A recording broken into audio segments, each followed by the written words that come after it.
All right, good afternoon, everybody. It's got Rich and I today, and we're gonna break down this Xfinity series and give you our final picks. We got practice and qualifying underway, so it's a 200 lap race. So we got a little bit more dominator points to go around today than we did yesterday in the truck race, so that should be exciting. All right, so we had qualifying and practice yesterday, so it gives us a ton of time to build some lines, give us a little bit more data than we had last year. You'll see here we got a lot of the fields going to the rear. It's about a third of the field, and when we get over to the driver breakdown, we just kind of have those drivers highlighted for now. Don't know if they'll be there when we post the spreadsheet, but figured we'd throw them up here for now. So if we don't touch on them, you kind of have an idea of everyone who's going to the rear. I don't think it changes a lot for most of the drivers because, with a third of the field, you go to the back of the line, you're still going to be kind of mid-20s for some of these guys. So if they're already kind of qualified around there, obviously it doesn't change much. But some guys who start or qualify, maybe top 10, dropping to the rear, it's going to kind of limit a lot of their upside. It's going to take them a while to get back up front.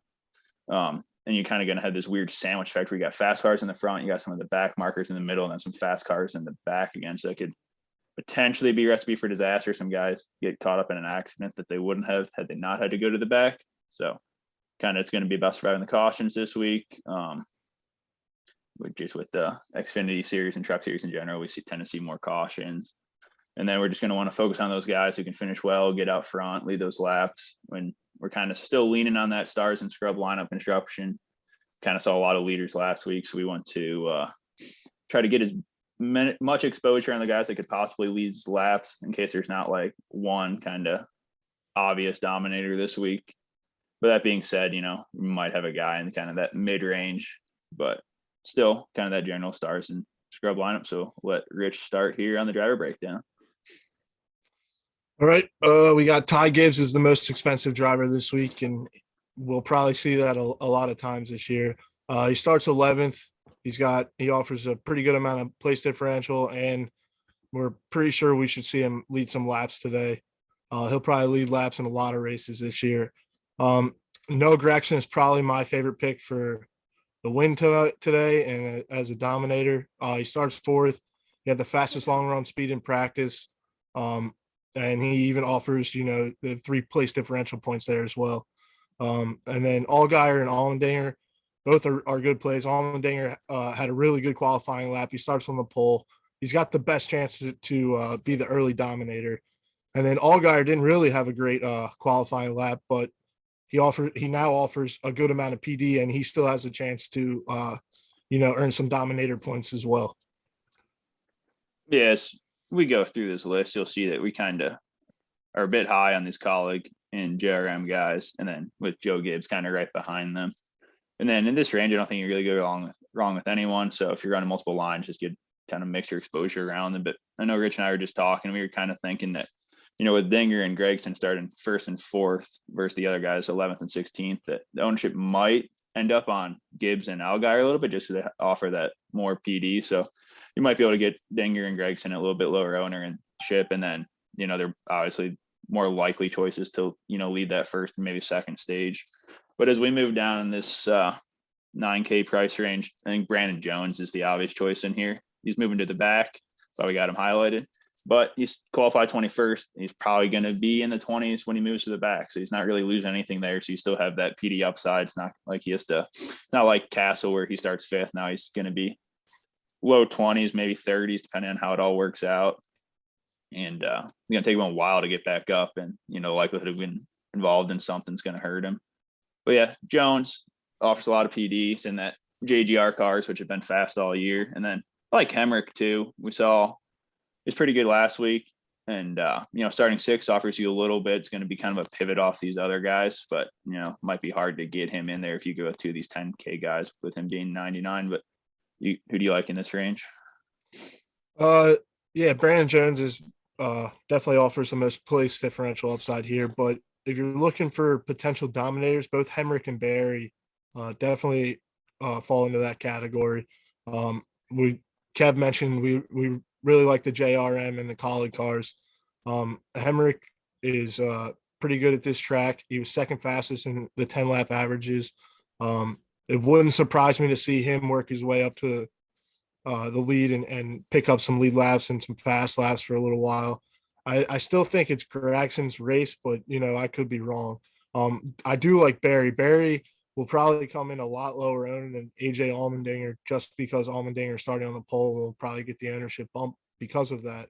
But Barry has just as much chance to be the early dominator as Allmendinger and is going to come in at a significant lower ownership. Then as for John Hunter Nemechek, he was pretty decent in practice. I think he ran around 8th. Starts 10th, so he's got roughly 2 place differential points there to work with, maybe a few more if they get the car a little bit better. He's definitely more on the GPP side. But if we drop down here to the 8K range, Sam Mayer, also another junior motorsports car, he's starting 9th. I expect we're going to see all these junior motorsports cars in the top 10 all race. And Sam Mayer's the cheapest of all of them. So he's got, probably top 5 upside. It probably unlikely to see him dominating any of this race, but it's still possible there as well.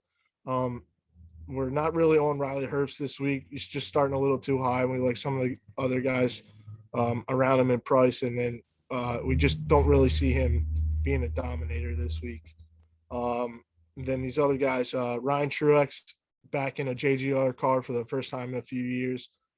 He starts 7th. He had really good speed in practice. He's got top 5 upside, but he'll probably end up coming in a little lower owned just because, people are going to reach up to the 9K range or try and squeeze in as many of the top tier 11, 10K range guys that we have up there. And then the 2 RCR cars here, we would probably lean to Austin Hill over Sheldon Creed, mainly based on the starting spot. They were both next to each other in practice, but Austin Hill just offers a few more place differential points, and they both have to drop to the rear, so that makes them just a touch safer if you're right around these guys. And Myatt Snyder starting in the rear at in the 34th position. He's in the Jordan Anderson car. This equipment has issues sometimes, but it definitely has speed a lot of weeks too. So if the car can hold out for the entire race, Myatt will end up being a pretty decent play. Right. I think, like you were saying, with Sam Meyer comes in, $1,000, $2,000 cheaper than some of these other JRM cars. And as we saw actually in the truck race with Jones, he was kind of like the cheaper odd dog out there, and he was the one that ended up winning the race there. So it's definitely a way to get exposure on that great equipment at a little bit lower ownership and saves you some salary there. And then I'll just touch on Myatt Snyder real quick. So if you're building kind of the stars and scrub lineup idea, you're trying to get a bunch of these dominators, and you do land on one of these guys in like this middle price range here, Myatt Snyder might not be a bad one because he offers you, starting 34th, offers you a ton of PD upside, whereas you're on dominator points with the rest. He kind of adds a little safety to your line, can't really lose you points starting 34th. It moves up, 5, 10, maybe 15 spots, and you'll be solid in the point differential there. So as we move down here into this 7K range, a lot of guys moving to the back here. My favorite play out of this whole group is probably going to be Yaley. Has a lot of experience, tends to get a lot out of the vehicles here.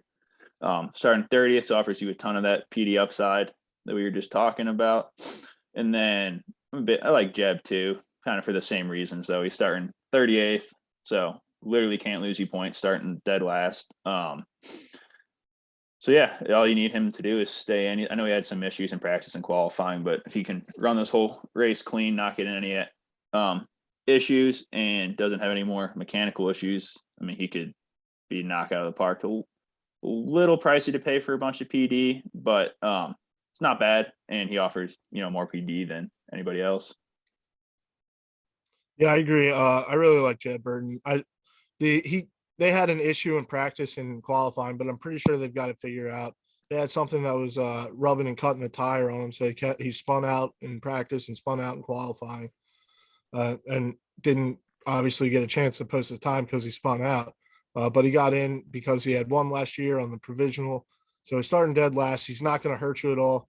I don't think $7,500 is a bad price to pay for him at all. I have no problems playing Jed Burton at all. And I also really like Ryan Sieg in this range. Ryan Sieg is pretty solid for running inside the top 15 for most of the race, just about anywhere we go. And with him starting 20th, he offers a pretty good amount of place differential upside. And he's relatively on the cheaper side at $7,200. If, you're probably gonna have to play two guys below, the 65 or below the 7K range, probably below the 6K range if you're going to try and grab two of the guys that are up in the 10K range. So definitely would keep, Sieg and Jeb Burton in your mind. But let's drop down here to the cheap guys. What do you think, Kev? I guess I just quick mention Buford here. He qualified pretty high. He's been around pretty good. We think he's probably going to have a pretty good year. I just be hesitant this week with him qualifying 14th, and I used to drop to the back. Want to keep an eye, maybe get a little exposure if you got a bunch of lines, and we'll look maybe towards him for some bigger stuff later in the year for us. But just a guy to keep an eye on. And then once we get down in like these actual value plays down here, I think kind of the three we're on is going to be Curry, Parsons, and Joe Graff. Joe Graff, we're running that same car at Cole Custer had last week. So he's got great equipment. That Stewart Haas prepared car for him. Starts 22nd.